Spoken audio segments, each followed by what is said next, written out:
pemirsa, selamat datang di channel aku. Kalau kalian baru aja nemuin channel aku, maka aku ucapkan selamat datang. Di channel aku ini, aku biasanya nge-share tentang pengalaman aku membeli rumah pertama, tips menabung, tips hidup hemat, dan juga tips dan pengalaman lainnya.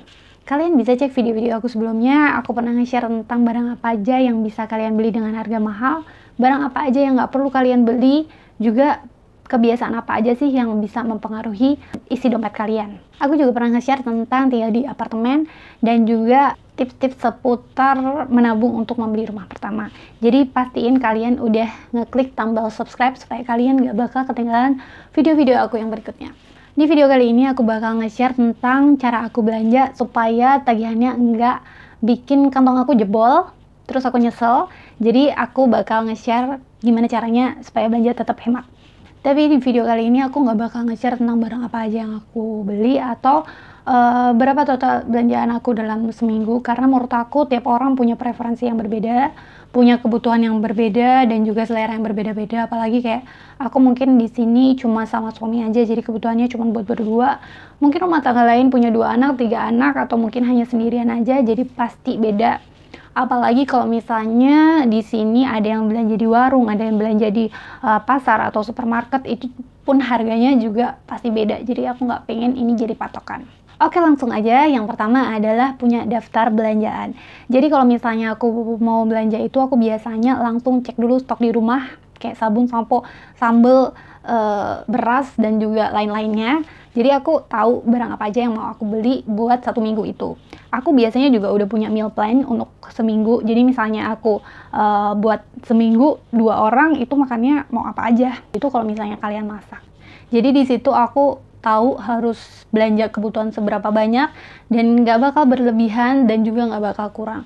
Karena biasanya kalau misalnya belanjaanku kurang buat 1 minggu, aku malah justru jadi belanja GoFood atau mungkin makan keluar yang jauh lebih mahal gitu. Jadi mendingan aku bikin meal plan buat 1 minggu. Kalau misalnya aku mau jalan, ya udah aku plot buat 1 minggu itu aku jalan berapa kali, dan ya udah di skip untuk meal waktu itu. Yang kedua, punya perkiraan harga. Kalau misalnya kalian belum punya perkiraan harga, kalian bisa save belanjaan kalian untuk minggu ini, notanya seperti apa untuk sebagai acuan di minggu berikutnya. Kalian juga bisa search di Google untuk harga-harga barang tertentu. Tapi kalau aku sih biasanya ngapalin aja. Jadi mungkin sekitar 2 kali, 3 kali itu aku udah hafal belanjanya harus seharga berapa. Dengan punya perkiraan harga, kalian bisa ngeplot belanja mingguan kalian maksimalnya berapa, dan nggak boleh lebih dari itu. Kita harus bisa disiplin untuk membatasi diri, ngatur belanja mingguan kita kalau emang benar-benar pengen nabung. Tips yang ketiga yaitu bedakan antara kebutuhan dan juga keinginan. Kadang nih, kayak suami aku itu pengen roti atau pengen sereal, atau kadang untuk kita sendiri nih, kadang kita pengen beli dekorasi rumah atau mungkin juga pernak-pernik atau make up. Nah, kita harus tahu nih kita beli itu karena kita pengen aja atau memang kita butuh. Kalau misalnya itu kita butuh, maka ya nggak masalah, beli aja. Tapi kalau itu sebatas keinginan, maka kita harus punya batasan nih.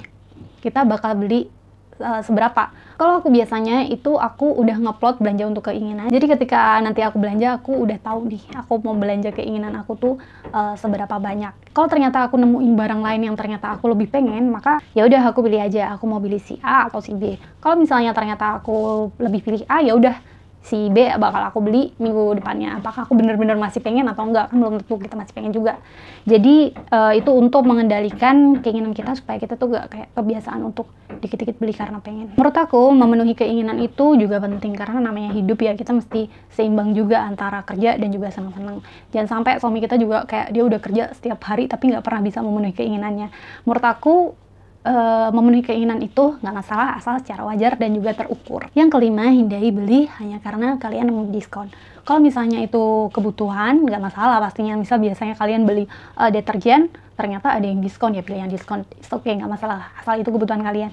Tapi kalau misalnya kalian nemuin diskon, misal selimut gitu, padahal kalian nggak butuh selimut, cuman lagi ada diskon aja selimut murah, sekalian beli. Nah, itu hindari hal-hal seperti ini, karena ini tuh yang bikin, karena memang itu barang itu didiskon untuk menarik perhatian kita supaya kita belanja. Padahal mungkin juga stok lama atau mungkin kurang berkualitas, kita nggak tahu kan. Jadi hindari belanja karena nemu diskon aja. Itu dia tips belanja hemat dari aku. Kalau kalian ada masukan atau tambahan, kalian bisa masukkan di kolom komentar. Aku juga mau kasih kabar kalau aku sering nulis di blog Kompasiana. Jadi kalau kalian tertarik untuk baca pengalaman-pengalaman aku yang lainnya, juga tips-tips menarik lainnya, kalian bisa buka link di milkshake aku yang aku taruh di YouTube juga, atau di link deskripsi video ini. Kalian bisa cek tulisan-tulisan aku yang lainnya.